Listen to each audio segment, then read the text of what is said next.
Did China actually save the whole globe from an actual real oil shock?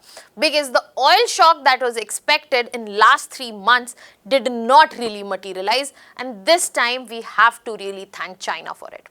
China has emerged as a swing importer in these very 90 days, and this has immensely helped the global oil supply, the global oil prices, and also us. Hello everyone, welcome to Vajiram and Ravi's Flash News. My name is Shubhangi Singh, and in today's session we are going to understand that why we are crediting China for saving us from the oil shock. What exactly is an oil swing importer and what exactly China did. So let us begin with understanding that when we are looking at hopefully a conclusion of US-Iran war, what is the final conclusion we are drawing on the oil shock? And did China really help to evade a global oil shock? So if we are looking at last 100 days, we saw that tensions between US, Israel, Iran heightened to a war situation which was recently concluded in form of US-Iran deal, where there is still much clarity pending because it is to be signed tomorrow, and we still need to look into the negotiation on the harder understood topics between all the parties involved. But what we have seen that during the war, the biggest problem and the biggest weapon and the biggest issue that emerged was disruption of Strait of Hormuz, which is responsible for almost 20% of global oil trade. Now, because supply was disrupted and demand remained the same, what does this lead to? This leads to a situation where you see price rise. And we did see price rise. So how we are crediting China for the same? Because when we look at the prices in front of us, what you have to see is, we were expecting to see the prices to remain way above $100 per barrel, but across this duration, since February 2026, there has been movement up and down across it.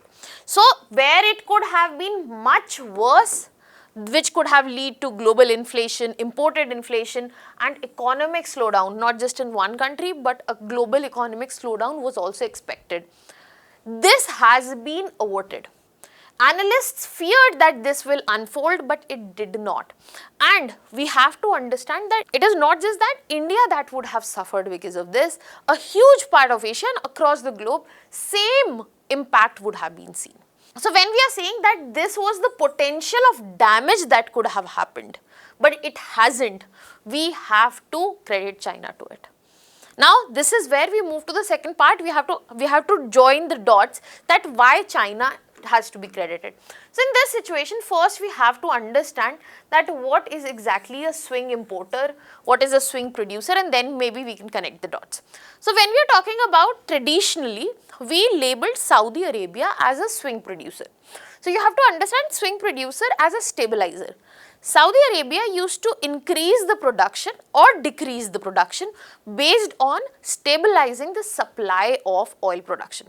So as I said, if supply remains down and demand is increasing or demand is equally much, there is a mismatch, the prices will increase. So in order to ensure that there is some stability to the prices remain so.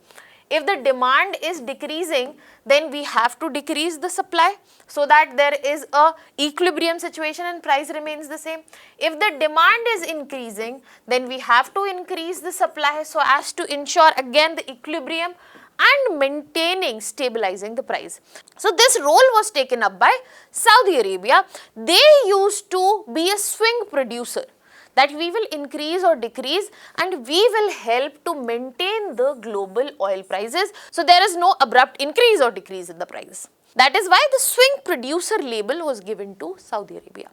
Now this is the time when we are saying that China became a swing importer. Now for that we have to look into some numbers. China again dependent in terms of crude oil, similar to ways in India is, but the dependency is huge for India.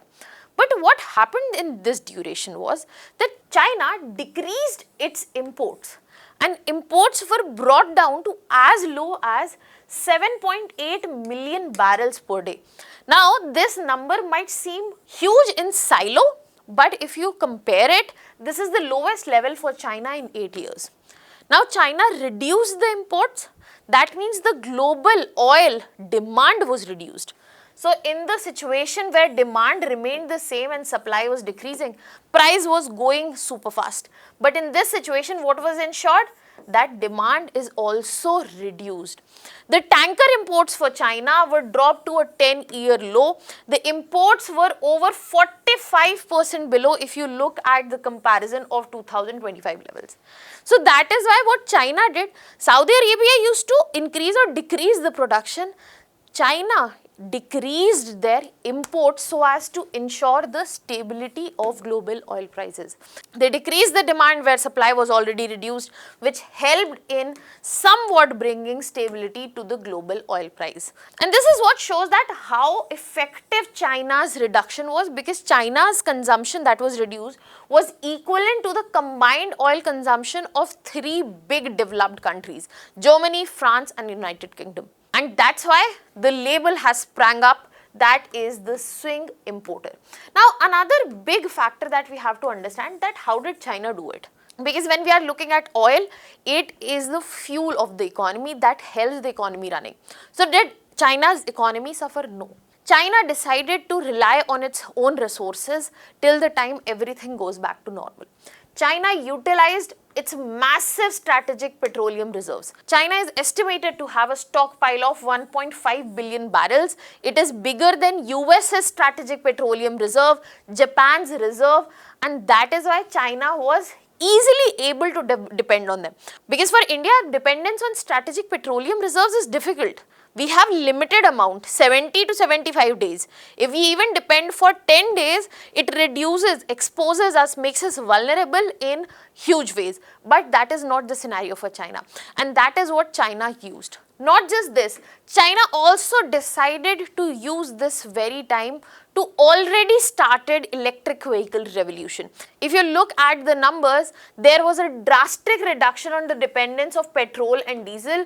The highway charging activities in this duration increased from 50 to 80%. And China has also focused on large scale renewable energy expansion. So this was previous work that China had already done in this direction, where they further utilized the dividends of this. And this is what exactly highlights the fact that yes, we also need to make that, India also needs to make that transition very rapidly if we want to hold on our own, especially during global shocks.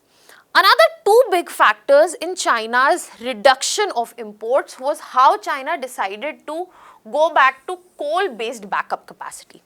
This was the year again that China showed record seasonal coal-fired generation, where China also focused on coal to chemical industries so that alternative feedstocks were replaced and they were brought in against the petroleum products. So China brought all hands on the platform so as to ensure that how rapidly the imports can be cut down, because China knew that given the amount of import dependency that China has, other country has, the kind of global havoc that can roll out if this is not controlled. Now this is the place where I would like to ask, do you think India is in a position to roll out something like this, to become a player where they are going to be credited to help the whole global oil supply chain?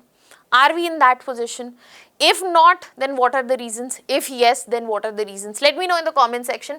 Now we will be moving to understand this very part, that why what China has done matters for India and the globe. First, I'm sure that you have understood that this has worked out as a shock absorber.